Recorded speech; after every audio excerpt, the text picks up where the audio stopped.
Murder in the Fog, an Inspector Price investigation. Chapter 1. The Letter at Dawn. The fog hung thick over London that morning, the kind that blanketed gas lamps and muffled the sound of carriage wheels. The clock on St. George's struck 6:30 when Inspector Price stepped down from his hansom cab onto the cobbled street of Belgrave Square. The letter summoning him from Scotland Yard had been marked urgent, for Inspector Price's attention only, and that was seldom a harbinger of good news. The townhouse at number 19 stood shrouded in mist, its iron gates ajar. A uniformed constable met Price at the foot of the stone steps and gave a sharp salute. "Inspector, sir, the housekeeper's the one who rang us. Says Lord Harland's vanished. No trace of him since last night." Vanished? Price's brow furrowed as he adjusted the lapel of his long wool coat. And the household? Just the housekeeper and one footman on duty last night. The rest of the staff had leave. What with the household away in Bath? They've searched the house twice over. His lordship's bedroom was locked from the inside, but when they forced the door, he was gone. Price said nothing, merely nodded and ascended the steps with the sure-footed confidence of a man who had stared into the aftermath of many a dark deed. Inside, the air smelled faintly of burnt paper and Turkish tobacco. The grand entryway gave onto a hall of marble and gilt-framed portraits, but the household was eerily silent. The housekeeper, a pale and stiff woman named Mrs. Dobbins, met him near the drawing-room. "Inspector, Lord Harland was to dine with a gentleman from the Foreign Office last evening, but he cancelled at the last moment, said he was expecting a letter of utmost importance. When he didn't come down for breakfast, I sent the footman to rouse him. The door was locked, as always, but when he didn't answer—" "You broke it open," Price finished. "Show me the room." They ascended to the second floor, where thick carpets hushed their steps. Lord Eustace Harland's bedroom was a richly furnished chamber lined with bookcases and heavy drapery. A fire still smouldered low in the hearth, and a half-burnt envelope sat atop the grate, its edges curled like dead leaves. "Don't touch anything," Price said sharply, stepping forward. The envelope's remnants were delicate, but the writing had not been completely consumed. With gloved hands, Price lifted it gently and peered at the partially visible script. "Des Deux Mondes, Rue St. Paris." Lucy Price's eyes narrowed. A French address, and a signature that was little more than a looping C, scrawled in violet ink. He tucked the fragment into an evidence envelope and turned his attention to the room. The bed had not been slept in. A decanter of brandy sat untouched on the table. The wardrobe was closed, but inside, a travelling coat and walking stick were missing. Price turned to the housekeeper. He kept no valet. "Not since the war, sir. He preferred to be left to his own business." And his own business, said Price thoughtfully, was often more complicated than people suspected. For Lord Eustace Harland had been more than just an idle aristocrat. He had served in the diplomatic corps before retiring abruptly 5 years prior. Rumours had long circulated that he still kept company with men from the War Office, quiet suppers behind drawn curtains, coded telegrams arriving in the dead of night. Price stepped to the writing desk, where a blotter bore the impression of a recently written letter. He held it to the light, but could make out only fragments. "Too dangerous to delay. Expecting you in Paris. Le Corbeau. Le Corbeau. The Raven." A name Price had not heard in years. It had surfaced once in a file on a French anarchist group operating at the edges of espionage, a group rumoured to have infiltrated diplomatic circles and military command. The name had never been confirmed, but its sudden appearance now stirred a chill in his blood. He turned back to Mrs. Dobbins. "Did Lord Harland say anything else yesterday? Receive any visitors? Anything odd?" She shook her head. "Only the post. One letter, which arrived late in the evening. I left it outside his door on the tray, as usual. By this morning, he was gone. And the letter was burned." Price crossed to the windows. The curtains had been opened slightly. No signs of forced entry. No footprints in the garden. which meant, unless Lord Harland had descended from the balcony like a stage magician, he had left through the house, and no one had seen him go. "Fetch me the footman," Price said, "and have someone prepare a list of all post received in the last week. Also, I want any remaining correspondence sent to and from the Harland family, here or in Bath." "Yes, sir." He remained alone in the room for a moment, staring into the embers of the fire. The echo of that name, Le Corbeau, kept tapping at his mind like a crow on a church window. This wasn't just a missing person. It was the beginning of something far more dangerous.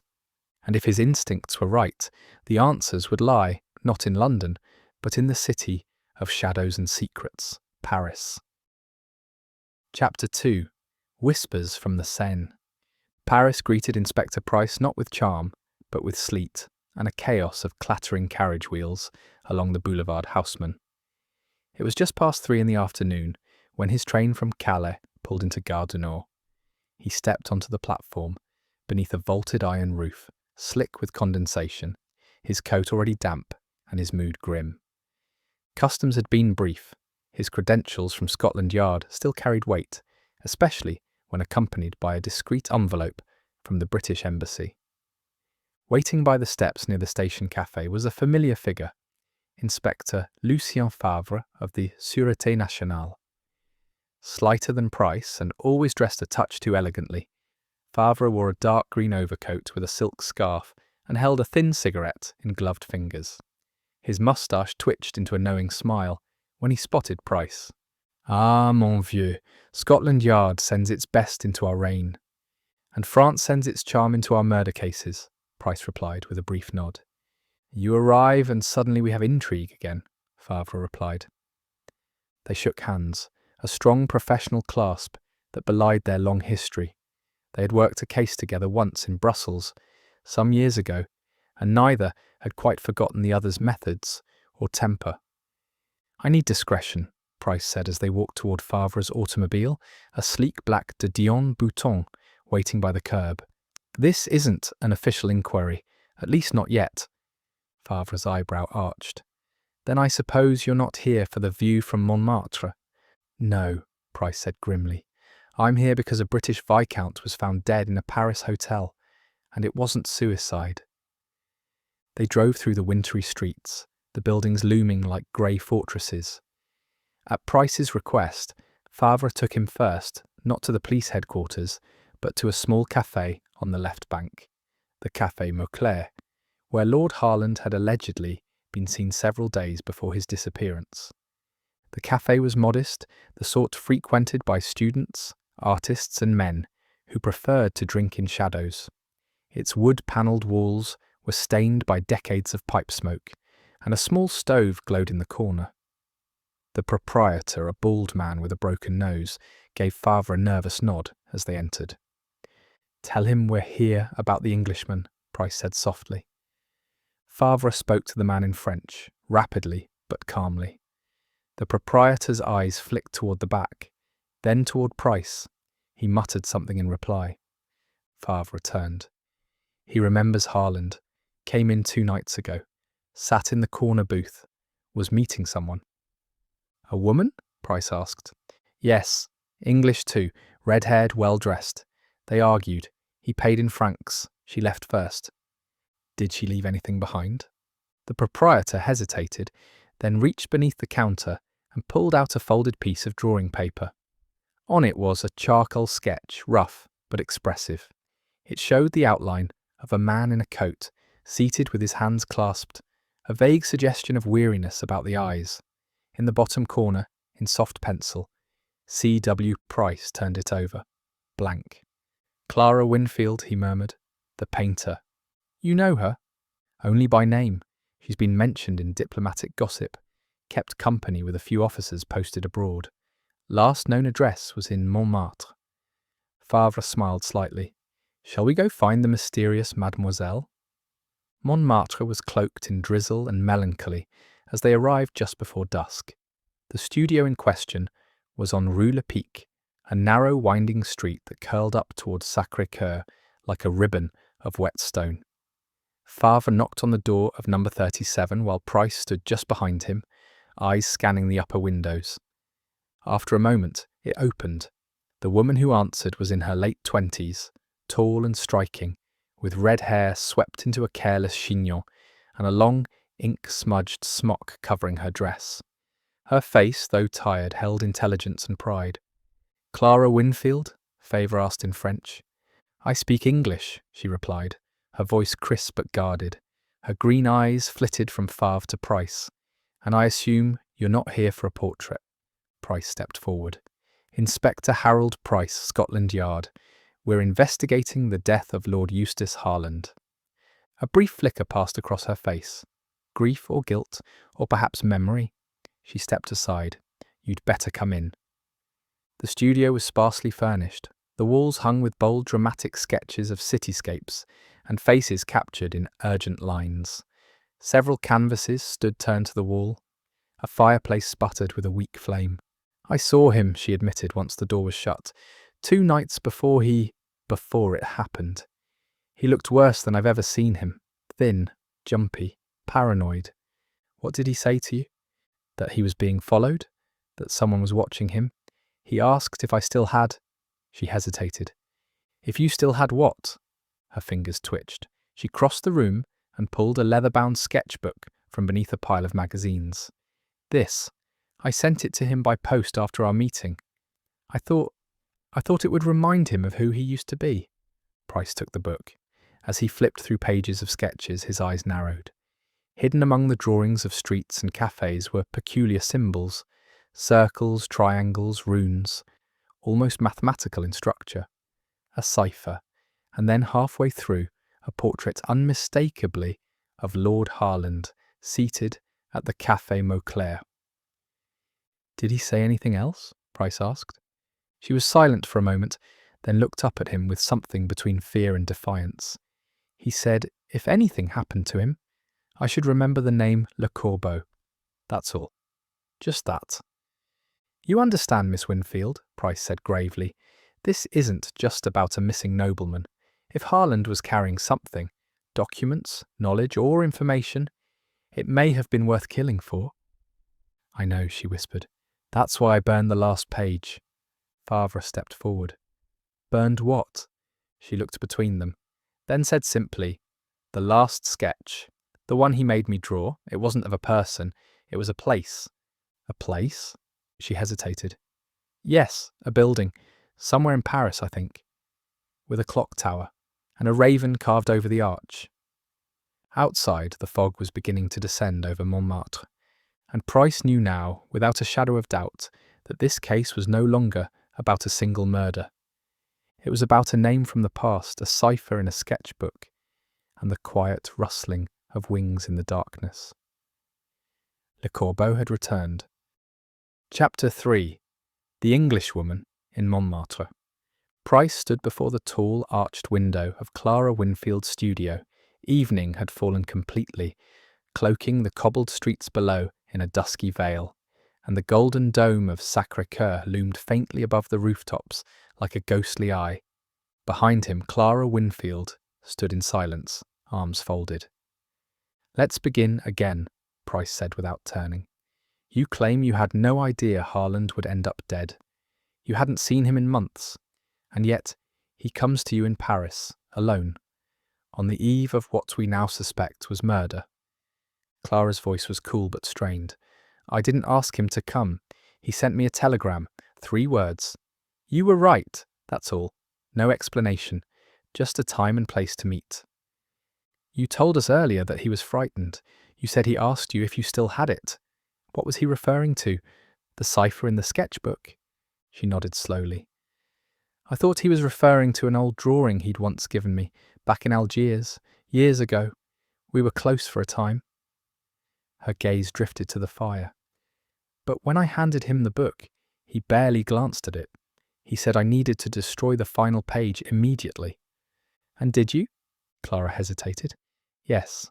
I threw it into the stove the moment he left." "What did it show exactly? You said it was a building, a clock tower." "Yes, stone archway, carvings around the lintel. I didn't recognize it, but he said He said it was where the last meeting would happen, that if he didn't survive to tell the story, someone had to remember the place. Father, who had remained silent till now, leaned forward. Did he mention a time, a date for this meeting? Clara shook her head. Only that it was coming soon, and that someone close to him had betrayed him. Price glanced at her sharply. Did he say who? Number only that it was someone who'd once sworn an oath to the crown. Price's eyes narrowed. That could mean anyone, from a diplomat to an army officer to a man in Parliament. Clara gave a faint, bitter smile. Then you've got your work cut out for you, Inspector. After leaving the studio, Price and Favre walked in silence along the sloping Rue des Trois Frères, the wind biting at their collars. Paris at night was a different animal, its romance and grandeur giving way to alleys of quiet menace. You believe her? Favre asked at last, his breath clouding the air. Partly, Price replied. She's hiding something, but I don't think she killed him. Nor do I. Favre lit another cigarette. But this cipher in the sketchbook, it bothers me. These symbols, they are not merely decorative. We should take them to someone who knows such things. I already have someone in mind, Price said, stopping beneath a flickering street lamp. A man named Aubert Bellamy, retired codebreaker, lives in the Latin Quarter. He helped our people crack messages during the Boer War. Harland knew him. In fact, Harland once called him the only man in Europe who could outthink a German spy. Then perhaps we should pay him a visit. Price glanced at his watch. Tomorrow morning. Tonight, I want to examine Harland's hotel room. The Hôtel de la Régence on Rue St. Lazare was modest but discreet and favoured by foreign officials, visiting scientists and members of the press. The night concierge, pale and sweating, let them in with a nervous bow, his eyes darting from Price's credentials to Favre's badge. Room 212 had already been sealed by the sûreté. Favre unlocked the door, allowing Price to enter first. The chamber was sparsely decorated, a desk, a bed, a wardrobe, and a side table where an empty glass and a half-full bottle of cognac still rested. The smell of stale smoke lingered in the air. A faint trace of lavender soap remained near the basin. Everything was in place, too perfectly placed. Price crouched near the body outline, still faintly marked on the carpet. The knife was found here, Favre said, pointing, in his right hand. But there was no blood trail, no struggle, just a deep wound to the heart. Odd for a suicide, don't you think? Very. Price circled the room. Harland was left-handed. His war files confirmed it. Shrapnel wound in his right arm. He wouldn't have stabbed himself like that. He turned to the wardrobe. It was closed. He opened it slowly. Inside hung two coats. One was Harland's, a fine wool garment, lined with silk and monogrammed at the breast. The other was anonymous, no initials, slightly too small, and in the inside pocket, a train stub. Calais to Paris, Price read aloud. Dated 3 days ago. Someone else was staying here. Perhaps watching him. Perhaps waiting. And the gloves? Favre asked, pointing to the bureau. A pair of leather gloves sat neatly folded beside the lamp. But as Price examined them, he noticed something odd. One glove was worn at the fingers. The other was almost pristine. These aren't Harland's, he said grimly. They're too small. They were left here to make the scene look untouched. Whoever killed him wanted us to believe he died quietly. Favre glanced at the doorway. And yet they overlooked the glove. The ticket. They were in a hurry. Or they wanted us to find them, Price murmured. Back at his hotel that night, Price couldn't sleep. He laid Clara's sketchbook open on the desk, studying the ciphered drawings by candlelight. One sketch in particular caught his eye, a raven with its wings spread wide, carved into the base of a spire. Beneath it, the initials L.C. Le Corbeau. He tapped his pen thoughtfully. The name had first appeared in intelligence files around 1898, linked to smuggling operations in Algeria, arms deals in Marseille, and coded telegrams intercepted in Brussels. Always indirect, always shrouded in rumour. But if the sketchbook was right, and if Clara was telling the truth, then Le Corbeau was not a single man. It was a network, one that had waited patiently in the shadows for years, and now, with Harlan dead, it had begun to move again. Chapter 4. A Murder in Rue St. Lazare. The morning dawned grey and cold. Paris shivered beneath a veil of sleet, the streets glistening like mirrors, as Inspector Price stepped out of the Hôtel Saint-Roch, his coat collar turned high. The sketchbook lay in his briefcase, wrapped in oilskin. He had read it 3 more times in the quiet hours before dawn, scrutinizing every symbol, every curve of Clara's delicate pencil strokes. What was clear now was that Lord Harland had not only uncovered something dangerous, he had been terrified of it. The cipher, the meeting place, the hint of betrayal from within his own circle, this was no simple murder. And yet, Harland's death was still officially classified as suicide. Price intended to change that. Aubert Bellamy lived in a cramped, ivy-covered flat above a closed apothecary in the Latin Quarter, not far from the Pantheon. Once celebrated for his work-breaking Boer code patterns and German military encryption, Bellamy had quietly faded into semi-obscurity, finding solace in rare manuscripts and tobacco pipes. He opened the door, wearing a dressing gown that might have once been red. His spectacles, perched on the end of his nose, magnified his sharp grey eyes. When he recognised Price, he gave a weary smile. "Inspector Price, I wondered how long it would be before you came knocking again. Still chasing riddles in the fog, are you?" "I have one you might enjoy," Price replied, stepping inside. Bellamy's flat was as chaotic as ever. Books stacked on every flat surface, old maps curling along the walls, and the scent of pipe smoke mixing with stale coffee. Price handed him the sketchbook. It belonged to an Englishwoman, Clara Winfield, but the contents may have come from Lord Eustace Harland.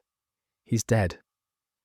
Bellamy said nothing, but the flicker in his eyes suggested recognition. He opened the sketchbook with care, running his fingers over the pages like a blind man reading Braille. "Interesting.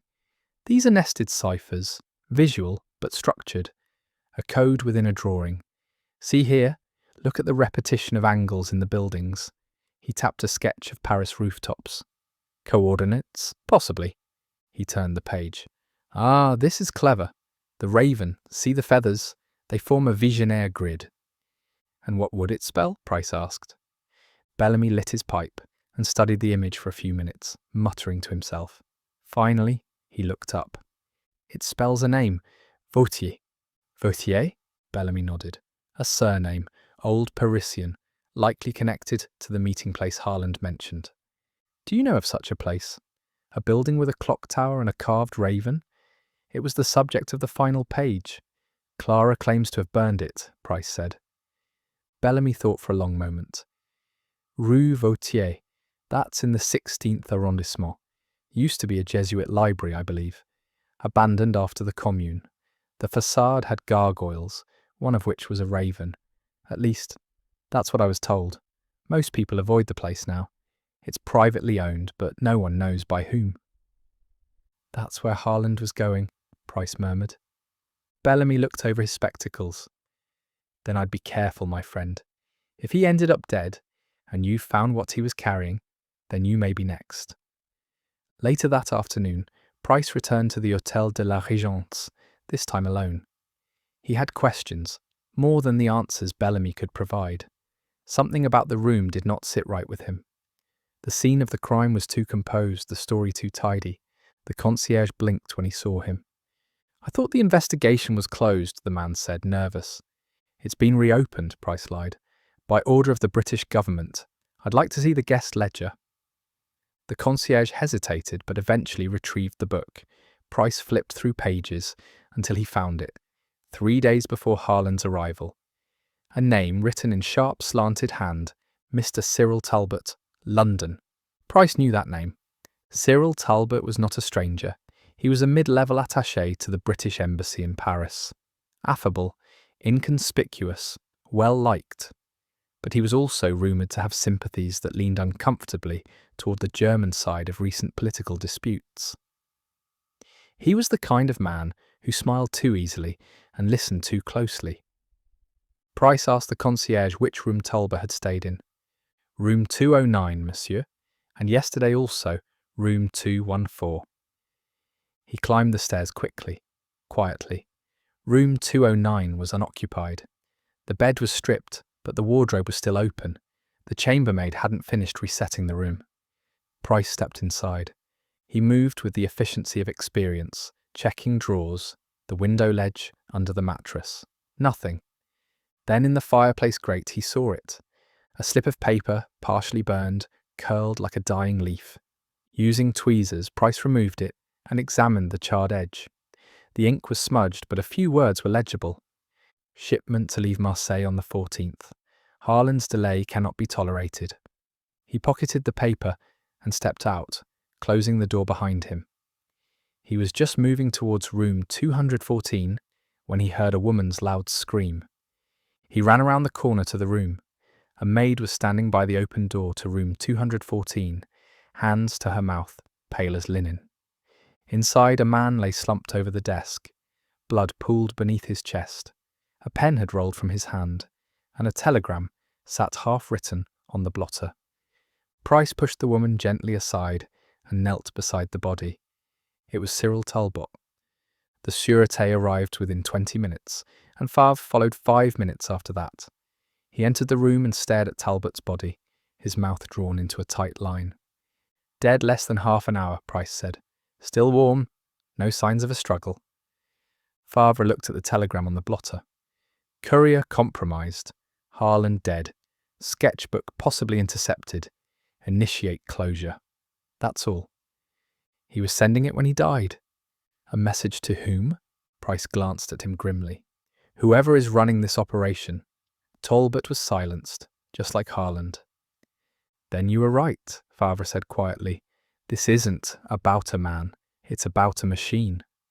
A network, Price agreed, and the head of it may be right here in Paris, or in London. Favre crossed his arms. Do you still plan to visit Rue Vautier?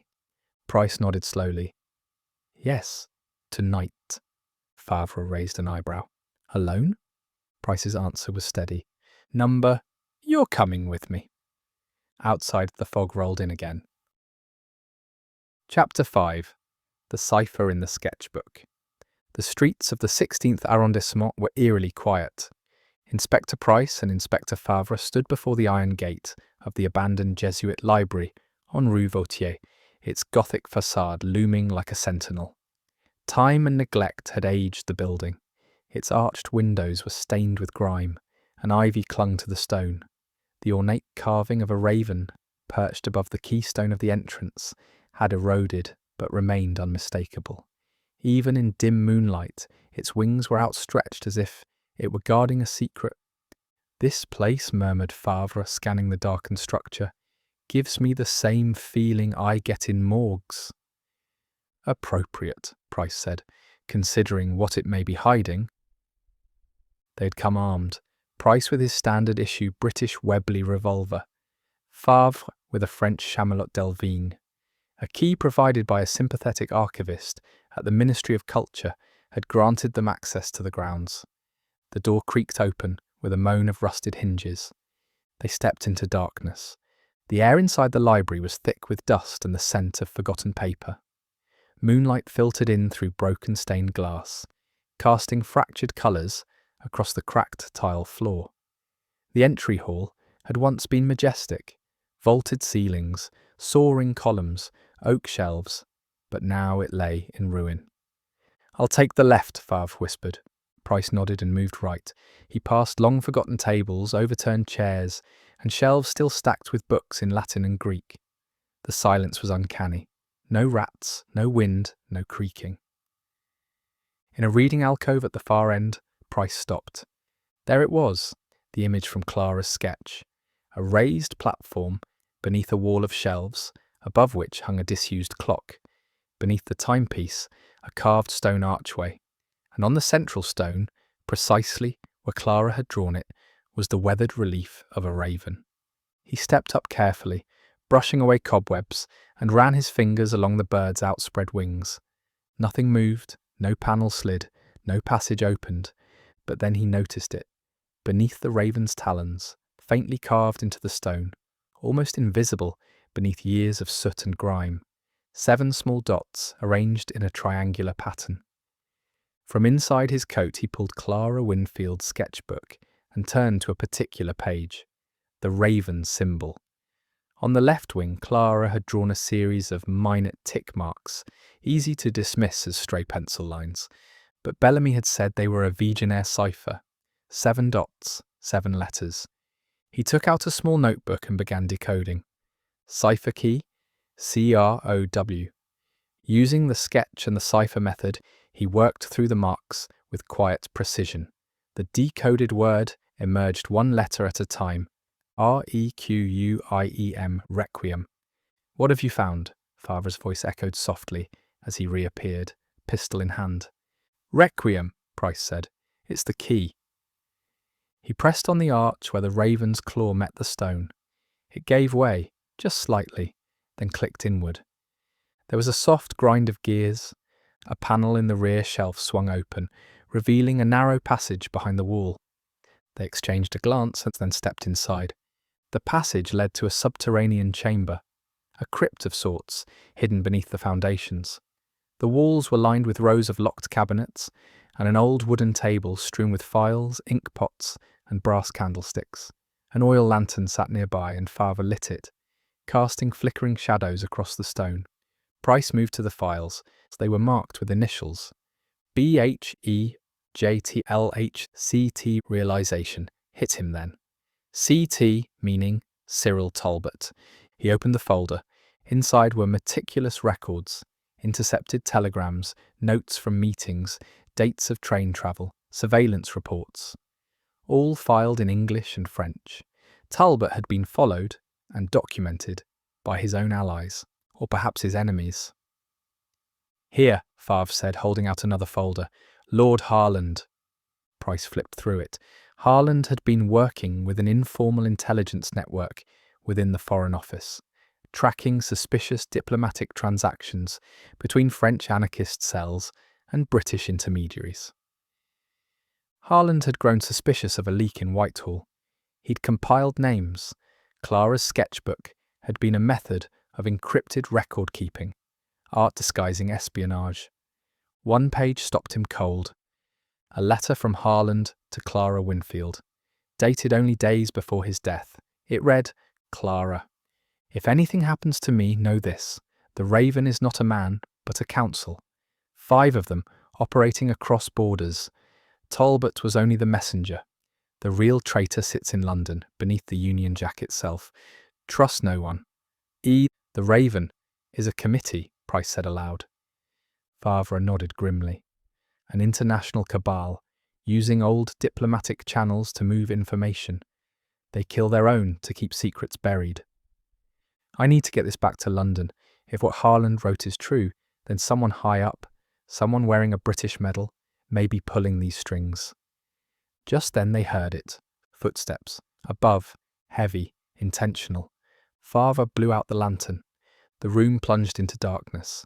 Price and Favre crouched low, listening. 2 men by the sound of it, speaking French, quick, clipped phrases. One held a lantern. Their boots echoed on the marble above as they approached the opening in the wall. We need to get out, Favre whispered. Back passage, Price murmured. They scanned the room. In the far corner, beneath a draped tapestry, was a stone staircase. They ran for it. The stairs led them up into what must have once been the librarian's quarters. The exit was rusted shut, but Favre's shoulder brought it crashing open. They burst into a side alley off Rue St, panting in the icy air. The files were still clutched in Price's coat. Behind them, the building loomed. That night, Price sent a telegram to London, addressed to a man he trusted more than most, Sir Alton Wrexham, Director of Domestic Affairs at Scotland Yard. Urgent. Raven is a council, harbouring agents in Whitehall, en route to London with proof. Price, he turned to Favre in the flickering gaslight. They'll come for Clara next. Then we must protect her, Favre said. And quickly, Price's jaw set. Chapter 6. The Secret at Dovercliffe Manor. The English countryside greeted Inspector Price with grey skies and cold suspicion. Dovercliffe Manor rose above the Hampshire landscape like a sleeping beast, stately and immovable, with weather-stained turrets and ivy curling across stone walls. Once a proud family seat of the Harlands, it now seemed to sulk in silence. Price arrived just past midday, his overcoat dusted with road dust and his temper sharpened by the grim weight of his Parisian findings. In his briefcase were the ciphered documents recovered from the underground chamber in Rue St. Names, ledgers, surveillance logs, and most important one of all, the letter from Lord Harland himself, suggesting that Le Corbeau was not a single man, but a network operating on both sides of the Channel. And now Price had a name that hadn't appeared in any foreign dossier, but had surfaced time and again in whispers at Westminster. Lady Eugenia Harland. The younger sister of Lord Eustace Harland, Eugenia was known in London society for her striking beauty, acid wit, and political dinner parties attended by men with names rarely printed in the press. She was no fool, educated in Geneva, fluent in 4 languages, and long suspected by Price to be more than the decorative sister of a titled lord. But it was what Harland had left unsaid in his final letter that troubled him most. The traitor sits beneath the Union Jack itself. Was it metaphor? Lady Eugenia received Inspector Price in the drawing-room. She was dressed in a deep emerald gown that matched the steely green of her eyes. At 38, she bore the elegance of a woman sculpted for society, but Price had seen enough to know. This was a woman who played chess, not cards. "Inspector Price," she said coolly, "you arrive unannounced again." "My apologies," he replied, removing his gloves, "but as your brother was found murdered in Paris and I now carry evidence that suggests he uncovered a treasonous conspiracy, I trust you'll understand the urgency." Her mouth tightened. "If you're here to make accusations, you may do so plainly. I detest melodrama." Price gave a faint smile. "So did your brother? He preferred facts." She motioned to a decanter. "Brandy?" "No, thank you. I have a warrant," Price said, removing it from his coat and placing it gently on the side table, "to search Dovercliffe Manor, specifically your brother's study, his safe, and any locked rooms on the upper floors. You'll find little of interest in Eustace's papers. He was a man of many thoughts, but very few of them useful," she said. "I think otherwise." He turned toward the hallway. "I'd like to begin with the study."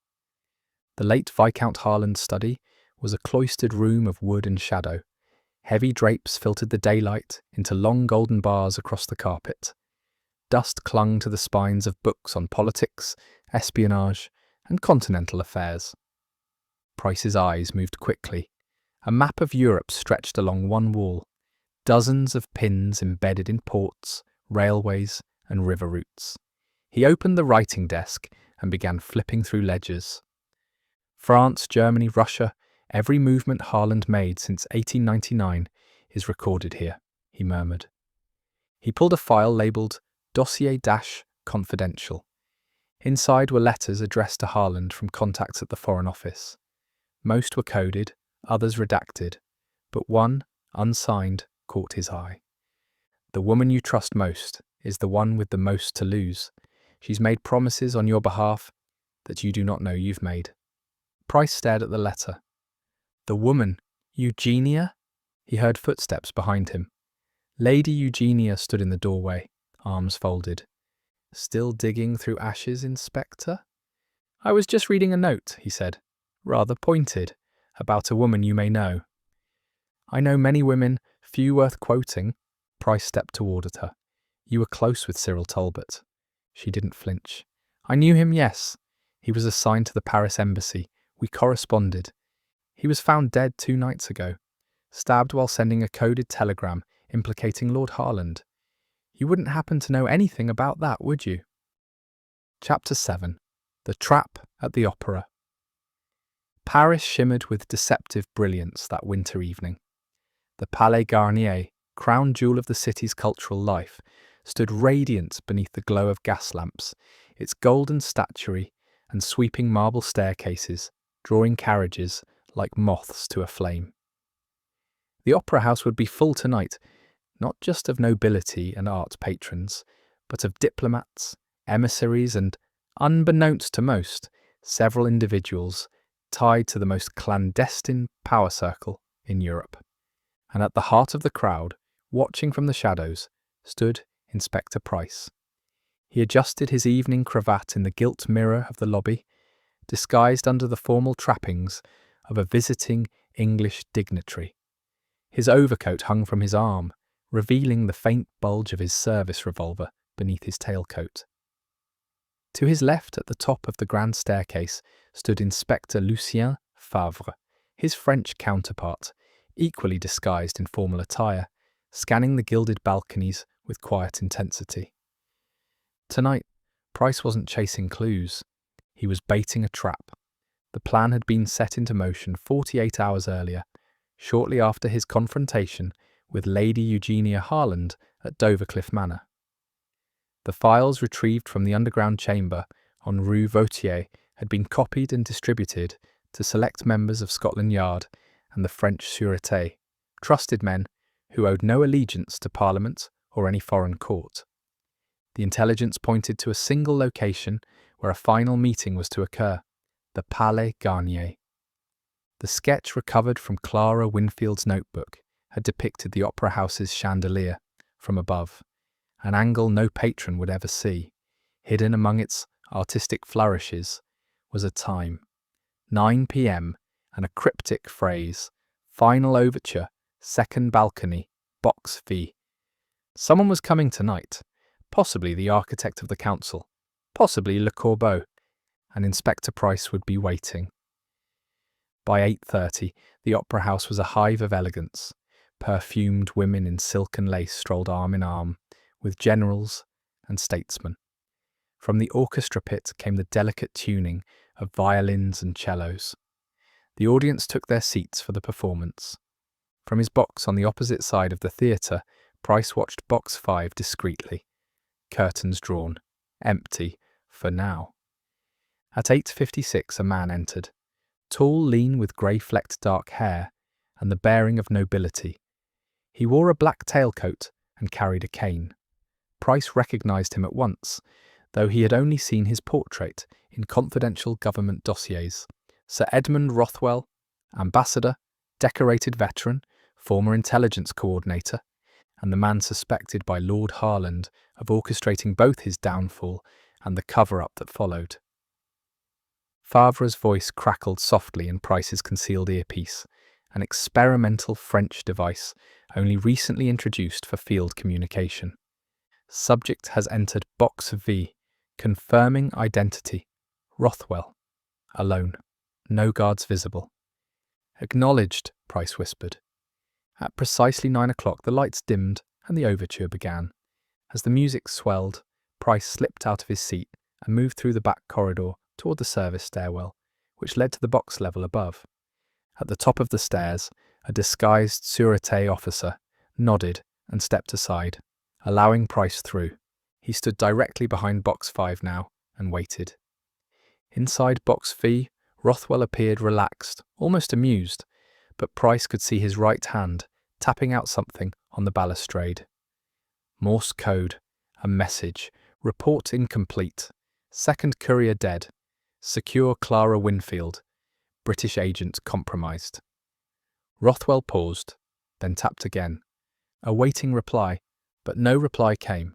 The council had likely gone silent, unsure of what had leaked and who had betrayed whom. Suddenly Rothwell's posture changed. He stiffened, his head turned ever so slightly, as if sensing the presence behind the wall. Price moved. He pushed open the rear maintenance door and entered the box. "Good evening, Sir Edmund," he said, voice steady. Rothwell turned slowly. "Inspector Price, I had a feeling." "You always did like the opera," Price said, stepping closer. Rothwell's eyes gleamed. "Are you here to arrest me?" Price nodded. "For conspiracy to commit treason, espionage, and the murder of a British lord and a diplomatic officer. You were the 5th chair at the council." Rothwell's smile didn't waver. "The council was inevitable, Price. It's not treason, it's evolution. 5 men, 5 nations, maintaining the balance of power without war. You'd prefer we return to the old model? Secret alliances, surprise invasions, world conflict? You murdered Lord Harland. He was weak. And Clara Winfield? Rothwell paused. Unfortunate, but not yet. Price stepped forward. She's safe, protected, unlike you. Then Rothwell did something unexpected. He reached into his coat, not for a gun, but for a silver capsule. Favre's voice blared in Price's ear. He's going to take poison. Price lunged. The capsule hit the floor and rolled beneath the seat. Rothwell fought like a man half his age, fists sharp, trained. They crashed into the balustrade, knocking over a champagne flute. A startled gasp rose from nearby boxes, though the music masked most of the scuffle. Favre burst through the rear entrance with 2 sûreté officers. It took all 4 men to subdue Rothwell. He was handcuffed, disarmed, and dragged from the box, his face red, his voice quiet. As they led him down the back stairwell, he turned to Price and murmured, "You can stop me, but you'll never stop them." Outside, the fog had returned to Paris, thick and clinging. Price stood on the marble steps, coat wrapped tight, as Rothwell was pushed into a waiting police carriage. Favre lit a cigarette, face drawn. "You think he was telling the truth?" he asked. "That there are more?" Price didn't answer immediately. He thought of Clara, now hidden under guard in the British embassy. He thought of Lady Eugenia, who remained untouched for now. He thought of Harland, who had died because he dared to know the truth. "I think we've uncovered the head of the viper," Price said quietly. The next day, Price was back in England, satisfied that the murderer was caught.